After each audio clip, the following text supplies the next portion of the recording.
Law number 4/2009 on mineral resources and coal mining, and based on government regulation number 1/2014, which the policy to ban raw materials export is designed to develop higher value-added downstream industry. In January, Indonesia introduced a ban on the export of raw minerals, creating a great deal of anxiety in the international mineral markets. Before the ban, Indonesia was the world's top nickel ore exporter and the largest bauxite supplier to China, accounting for around 12% of the global market in both cases.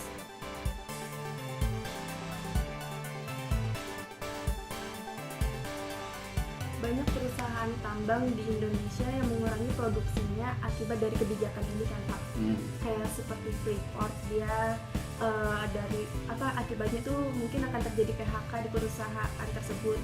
Terus upaya yang diambil pemerintah untuk mengantisipasi hal tersebut apa? Sedangkan kan yang bekerja di situ juga warga Indonesia sendiri. Mudah-mudahan tidak PHK lah. Sampai sekarang kan belum, nggak ada PHK. Jadi kan Freeport juga sekarang tetap diizinkan dengan membayar biaya keluar kan gitu. Tapi pemerintah begini, memberi kesempatan kepada dia sepanjang dia ada komit. Tahun kapan dia akan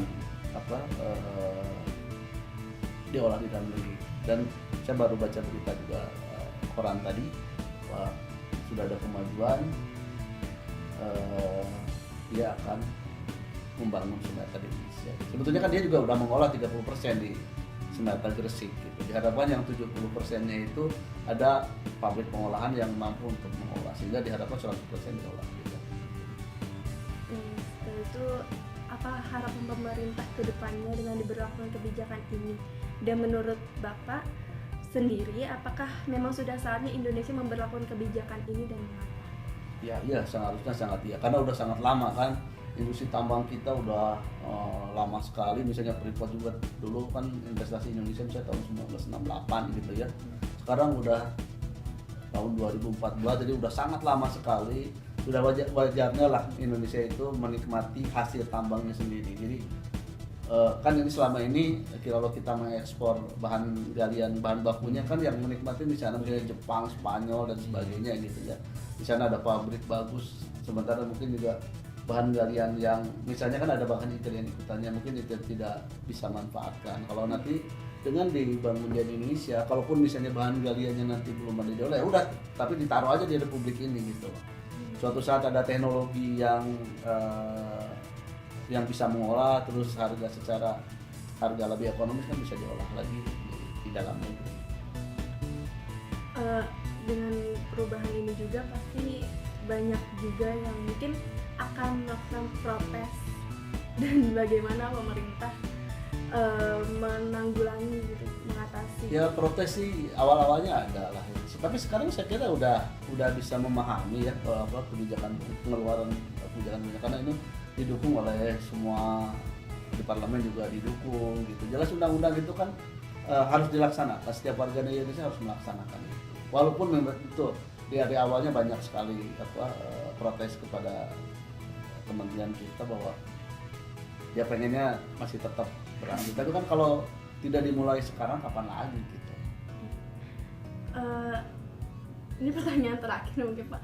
Apa saja bahan tambang yang diizinkan untuk diekspor dan dilarang untuk diekspor dan mengapa? Prinsipnya semua bahan galian bisa diekspor selama kebutuhan dalam negerinya terpenuhi gitu ya. Tapi yang jelas untuk mineral sekarang ada di Permen 01 2014 bahwa itu ada batasannya, misalnya berapa persentasenya. Kalau misalnya ada dia pengen baca, saya kira di searching ada di website-nya SDM ada batasan, misalnya emas berapa, perak, tembaga berapa, aluminium, boksit dan sebagainya. Saya nggak begitu hafal karena saya bukan orang mineral, saya orang batu bara. Makanya tadi kalau pertanyaannya mestinya jangan ke saya ini, kalau diarahkan ke teman yang ada di Direktorat Mineral. Karena dulu barang, sekarang udah bisa. Saya khusus batu bara. Menurut Bapak juga ini kan karena ada perubahan ini, terus dengan perubahan ini kan bisa meningkatkan kesejahteraan bagi rakyat nih Pak. Itu pastilah. Nanti pasti dampaknya kita akan dengan adanya nilai tambah itu jelas. Ada pabrik pasti butuh karyawan kan, butuh investasi nanti kita akan setelah diproduksi royalti kita akan nambah. Pajak misalnya pajak dari smelter yang selama ini dibayarnya di Jepang misalnya nanti otomatis kan bayar pajaknya di Indonesia ini. Secara investasi global juga tentunya Indonesia sekarang udah lebih maju kan, bisa investor masuk sehingga bisa mengolah bahan galian di sini. Mungkin sekian dari wawancara kita. Banyak banget masukan dari Bapak, banyak banget info yang udah kita dapat yang sebelumnya kita nggak tahu sama sekali. Makasih banyak buat waktunya juga.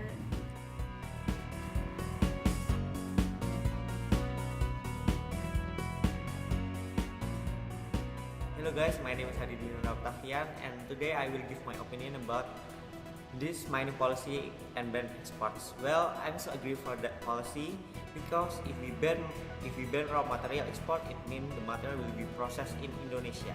So we can export the material that have been processed more expensive than before. So of course we will get more benefit from that. For example, the nickel. The raw nickel's price is just maybe $2,000 per ton, but after processing in smelter the price becomes $17,000 per ton. This London Mineral Exchange. It's just one material, how about the other materials? So you can imagine, right, how much benefit that we can get from that. Thanks. Whatever the threats coming for Indonesia, when Indonesia rise up for prosperity, we should not compromise with that threat. So, we should support whatever government do for Indonesia prosperity, like this policy. So, if we have commitment for move on, don't be afraid to do something that can risk for our country, but in the future, we will get benefits. In fact, the threat come from businessmen just alike. Don't want to exploit it again like we used to in economic work because we are the rich country. We have so many materials and human sources. So, why you so afraid? According to the article, the Indonesian government should conduct mining policy and ban on export before 2014 or earlier. Imposition of export policy itself because the state it so protect the asset of the mines and mineral. Mining policy and the export ban itself is also used to obtain foreign exchange and the trade balance deficit. In this article, the author used the perspective of mercantilism. Mercantilist perspective chosen and used in order to state the value of Indonesian export is greater than the value of export and tapping the trade deficit. Thank you.